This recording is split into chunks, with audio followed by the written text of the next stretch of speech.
Breaking చూస్తున్నాం. సచివాలయంలో cabinet sub committee భేటీ అయింది. ఈ సమావేశంలో డిప్యూటీ సీఎం భట్టి విక్రమార్క, మంత్రులు కోమటిరెడ్డి, ఉత్తమ్ కుమార్ రెడ్డి పాల్గొన్నారు. అలాగే పెండింగ్ పనులు, టెండర్లు, నిధుల మంజూరు అంశాలపై కూడా ప్రధానంగా భేటీలో చర్చిస్తున్నట్లు సమాచారం అందుతోంది. ఈ నెలాఖరు వరకు ప్రభుత్వానికి మంత్రుల కమిటీ ఒక నివేదిక ఇవ్వబోతోంది.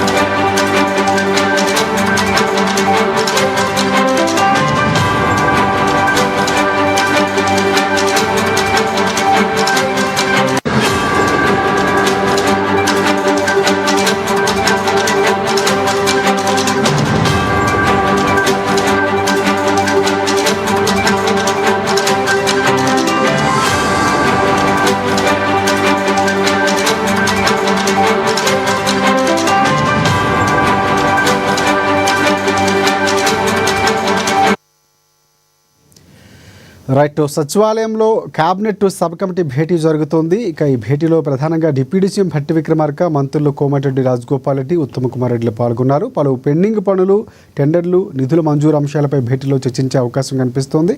ఇదే అంశానికి సంబంధించి పూర్తి అప్డేట్స్ అందించేందుకు మా ప్రతినిధి రమేష్ మనకు అందుబాటులో ఉన్నారు. రమేష్, చెప్పండి, పూర్తి అప్డేట్స్. కేబినెట్ భేటీకి సంబంధించి ఎన్ని గంటలకు ప్రారంభమైంది, ప్రధానంగా ఏ అంశాలపై చర్చించే అవకాశం ఉంది? సచివాలయంలో కేబినెట్ సబ్ కమిటీ సమావేశం కొనసాగుతుంది రాజశేఖర్. మధ్యాహ్నం 2 గంటల నుంచి కూడా సుమారు 2 గంటల ప్రాంతం నుంచి కూడా ఈ సమావేశం అయితే కొనసాగుతుంది. ఇందులో డిప్యూటీ సీఎం భట్టి విక్రమార్క అధ్యక్షతన జరుగుతున్నటువంటి సమావేశంలో కోమటిరెడ్డి వెంకటరెడ్డి, అలాగే తుమ్మల నాగేశ్వరరావు వంటి ఇతర మంత్రులు కూడా పాల్గొంటున్నారు.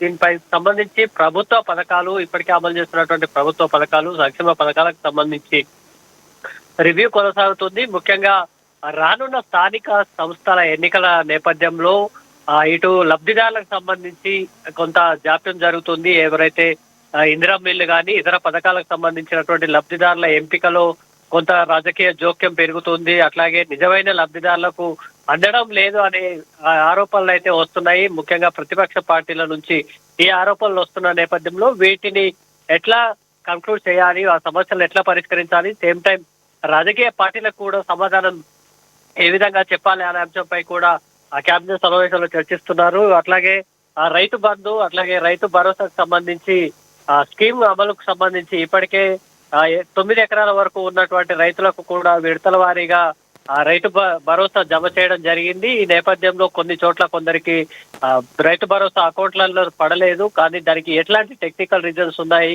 ఆ అంశాలతో పాటు ఖరీఫ్ సీజన్ సంబంధించిన అంశాలు, ముఖ్యంగా స్థానిక సంస్థలు ఎన్నికలు రాబోతున్న నేపథ్యంలో వాటికి సంబంధించి రాజకీయ విమర్శలకు చెక్ పెట్టడంతో పాటు ప్రభుత్వ పరంగా కూడా ఎక్కడ కూడా సమస్యలు రాకుండా ఎలా ముందుకెళ్లాలనే అంశంపై ఈ కేబినెట్ సబ్ కమిటీలో చర్చించబోతున్నారు. ఇదే అంశాలకు సంబంధించి రేపు జరిగేటువంటి కేబినెట్ సమావేశంలో కూడా ముఖ్యమంత్రికి దృష్టికి తీసుకెళ్లేటువంటి అవకాశం ఉంది రాజశేఖర్.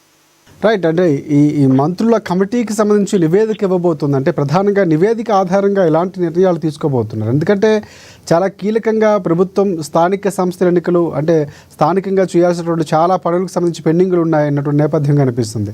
సో ఆ అంశాలపై ప్రధానంగా చర్చించే అవకాశం కూడా ఉంది. సో ఎప్పటిలోగా నివేదిక ఇచ్చే అవకాశం కనిపిస్తుంది? దానిపై చర్యలు ఉండబోతున్నాయా? ఈ రోజు జరుగుతున్న సమావేశంలో డిప్యూటీ సీఎం తో పాటు 2-3 మంత్రులు మాత్రమే ఉన్నారు. సబ్ కమిటీకి సంబంధించి అట్లాగే కేబినెట్ కి సంబంధించినటువంటి కీలక మంత్రులు ఇటు పొంగులేటి కానీ, పొన్నం ప్రభాకర్ కానీ, దుద్దిల శ్రీధర్ బాబు కూడా ఆ జిల్లాల పర్యటనలో ఉన్న నేపథ్యంలో వీటి అంశాలకు సంబంధించి రేపు పూర్తి క్లారిటీ వచ్చేటువంటి అవకాశాలు ఉన్నాయి. అయితే ఈ రోజు జరుగుతున్నటువంటి సమావేశాలకు సంబంధించి మాత్రం ఏదైతే పెండింగ్ లో ఉన్న ప్రాజెక్టులకు సంబంధించి ఇటు విద్యుత్ శాఖకు కానీ, ఇట్లాగే డిప్యూటీ సీఎం భట్టి విక్రమార్క చూస్తున్నటువంటి పోర్ట్ఫోలియోలకు సంబంధించినటువంటి ఆ ప్రాజెక్టులపై ప్రధానంగా రివ్యూ జరుగుతోంది.